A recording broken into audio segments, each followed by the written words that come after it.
Call to the booth. Aqib Talib here. We talking DBs and receivers, my favorite. And they talking about it's another Aqib Talib in this draft. We got to see about that. Paul, drop that beat.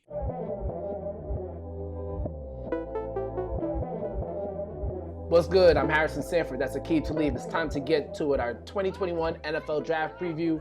And during the course of this preview session, the preview episodes, sometimes we're going to go off of a profile. We're going to read a profile for a certain prospect and have Aqib guess who the prospect was. Okay. Usually going to be his former teammate. You ready for this, Aqib? Yeah, I'm ready. All right, let's do it. All right, a playmaker. He was very confident and pretty versatile, big, athletic, and speedy. He made a lot of plays on the ball with a knack for interceptions, was also very intense and feisty on the field. Sometimes he took too many risks and got burned. Did not make as many plays as he should have as a tackler. Had run-ins with a few teammates and some off-the-field trouble. Was prone to getting flagged for stretches. Was relatively high maintenance, but a true talent on the corner. Who are we talking about? Shit, sound like me. Hey, so it's not me. It's the trick question. It's not me, right? Nah, it's you. It's me? Oh, okay. All right. Look, I was finna say shit. Look, sound like me. You know what I'm saying? Except for the high maintenance shit. I don't know where they got that shit from. Was there anything? was there anything that you heard when it came to people profiling you that really rubbed you the wrong, like just like that? That Hold really on, rubbed you the wrong way. Say that end part. Start from the tackling. Start from the tackling part. They said something about that tackling. Hold on. That's what I thought. It can't be me. They said something about tackling. I knew it would get. I knew that would get you. All right, hold on. Let me find this. Say the tackling part again, Harris. Yeah. All right, ready? Sometimes he took too many risks and got burned. Did not make as many plays as he should have as a tackler. Had a few run-ins with teammates and some off-the-field trouble. Was prone to getting flagged for stretches. Was relatively high maintenance, but a true talent on the corner. No, I don't Was that know right? about Was that no right? flags. Look, I don't know about no flags. I remember last year I was watching something. One of the media people said something about some flags to Jeff Okuda. And Jeff was like, I ain't had no flags last year. They said, you sure? He said, bro, check it. I ain't had no holdings or no pass interference. He said, oh, I'm sorry. So media guys fuck up sometimes too, right? I don't know about the flags. I don't know about the tackling neither. But, you know, a couple run-ins with my teammates. I done, squabbled a couple times. That might be true. I make plays, so it's pretty accurate. I mean, you take out the flags, you take out the tackling, it might be pretty accurate. Oh, that's good. That was rich. That was a good laugh. We're gonna break down DBs and we're gonna break down wide receivers in our upcoming segment. Before we get out of here, now that we're looking into the draft, I have to feel it must feel kind of weird for you because you're looking at these draft profiles and you're getting ready to cover the draft and Right. You're seeing comparisons to Aqib Talib. Like, oh, yeah. I guess I'm a player that gets compared to now. How does that? How are you digesting that? That's cool, man. So when I hear it, I always go check out the player, man. So sometimes I'll be like, nah, but sometimes I'll be like, hey, he nice. You know what I'm saying? I feel I'm honored that they compare him to me. You know what I'm saying? Because he nice. There we go. Was there a player that you were compared to? Do you remember your comparison? I remember. I don't remember like in the media and stuff, but I remember sitting in front of John Gruden, and Gruden was like, "Man, you remind me of Charles Woodson. You big, you physical, you make plays, and when you get the ball in your hand, you trying to do something with it, right?" So he like, "Man, if I get a chance to pick Charles Woodson at number 20, I'm taking him. So if you slide to number 20, be looking for that 813 area code. I never forget it, right? So." That number 20 came and boom, that 813 area code came. So that's the only comparison I remember, man. He made me feel good. He compared me to Chuck, baby. You know what I'm saying? There we go. And we're looking at DBs right now in this segment. And even though in our first episode, Aqib identified Patrick Surtain Jr. as his first DB off the board, I believe you had them going to the Dallas Cowboys at number 10. He's not your number one prospect, I believe. It's going to be Jaycee Horn out of South Carolina. I'm going to read the comparison that we saw right here from The Athletic. Overall, Horn needs to refine his discipline and finishing skills. He's a long, agile athlete with outstanding instincts, bloodlines, and competitive mentality. He projects as an NFL pressman corner in the Aqib Talib mold. Yes, sir. Now, I ain't just put him number one because they compared him to Aqib Talib, neither, man. I think that's a good, little rundown on him, because I think he probably gonna be, him and Farley probably gonna be the best man-to-man guys out of the bunch, man. But just that frame, that 6'1", 200, man, ultimate confidence, man, super athletic, fast. And I feel like when I watch him play, he just know the game. You could tell when he was 7 years old, he was like my son. His dad just telling him stuff and just teaching him the game all his life, because he played like a pro right now. So he definitely number one corner on my list, Jaycee Horn. All right, so who you got at number 2? Number 2, I got Pat Surtain Jr. And I think he might get drafted before Horn, because I think the first corner probably going to go number 10 of the Cowboys. So I think Surtain kind of fit that mold of that Dan Quinn defense, that cover 3 off man.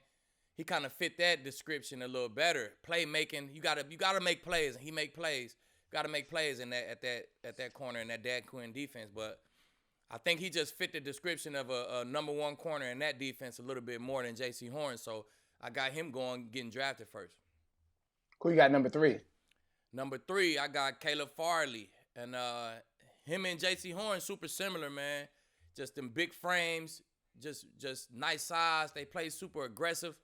And they make players on the ball, man. They quick, they fast, they athletic, period.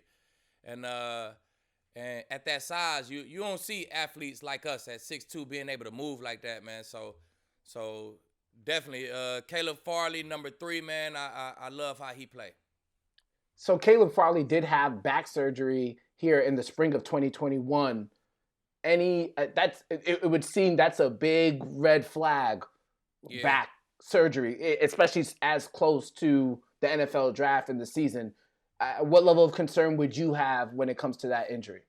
Well, man, we seen guys get surgeries before, man. So it's 2021, in my opinion, Harrison. The doctor's great. The surgeries is great now. You barely see a guy get surgery and not come back his old self, man. So I think Caleb Farley, he a young guy, man. He in his 20s, young 20-year-old guy, young 20s. So I don't think he'll have a problem, man. He'll go through the proper rehab, man. He'll shake back perfectly fine. Number 4? Number 4, I'm going Asante Samuel Jr. Nah, he's not one of those 6'1", 200.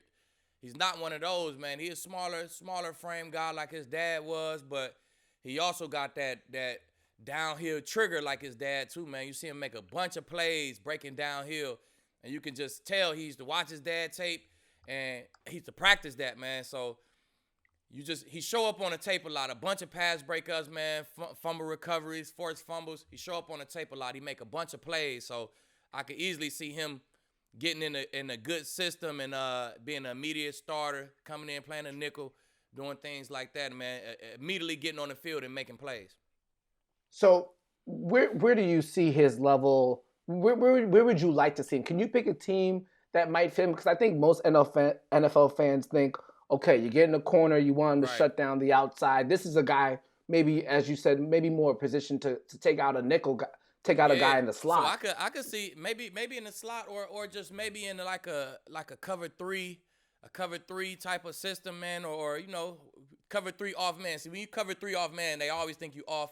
You play man and you really could break on the comebacks and stuff. So I could see him going to the Jets, early second round, something like that, man. But I don't just see him as a nickel. Just because his size is small, I don't really just see him as a nickel, man. I see him on the outside. You watch the tape, you see him on the outside making plays, man, breaking on football. So he got great instincts. So I see him going early second round, maybe like the Jets, man, and adding a playmaker to that defense. He's going to be one of the more interesting prospects to follow at that position, because draft boards have him all over the place because of his size, but you see the play and you might think differently. It's going to be interesting to see. Who you got number 5? Number 5, I got Eric Stokes out of Georgia. he plays so fast, man. You see him show up on the tape, and some guys run 4.2. They don't look fast. He ran 4.2, and when you see him play, he look fast. He's running with fast guys in the SEC at corner. When he had 4 interceptions, 2 to the crib. When he get the ball in his hands, he's trying to score, and you could definitely see the speed when he get the ball in his hands, man. So, and he's one of those big corners, 6 feet, 6'1", 200. So I like how he moved. He got that twitch like Jaycee Horn and like Farley. But Eric Stokes, I got him as my 5th rated corner, and man, I like Eric Stokes out of Georgia. Fast kid.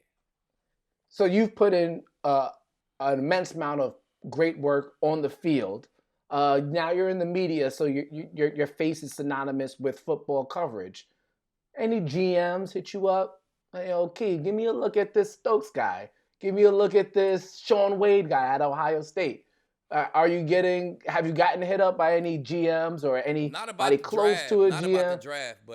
Not about the draft, but in the past, yeah, I had GMs hit me up, ask me about players, man. I done got called and asked about Justin Simmons, called and asked about coaches, called and asked about, man, coaches who was DB coaches who had defensive coordinator opportunities. So my line ring and it be GMs on the other end sometimes has in the line saying it make me do this same smile right here too. There you go. All right, so that was good on the DBs. I'm sure there's a bunch coming out when they actually get drafted. We're gonna have to circle back and see how they actually fit, because I feel like you're gonna know. Go. Elijah Molden. Now this a sleeper out here, man. He really played a lot of slot, played a lot of nickel, and man, I think he took that position in. I don't even know if he wanted to play outside, man. He a great tackler. He got a great feel for screens, and he got super sticky coverage in the inside, man. Crossing routes and pivots and things like that. He don't let them kind of routes get away from him, man. He remind me a lot of Chris Harris Jr., man. Elijah Molden out of Washington, man. He a great player, and just because it's the nickel, I think it'll slide to like maybe 2nd, maybe 3rd round.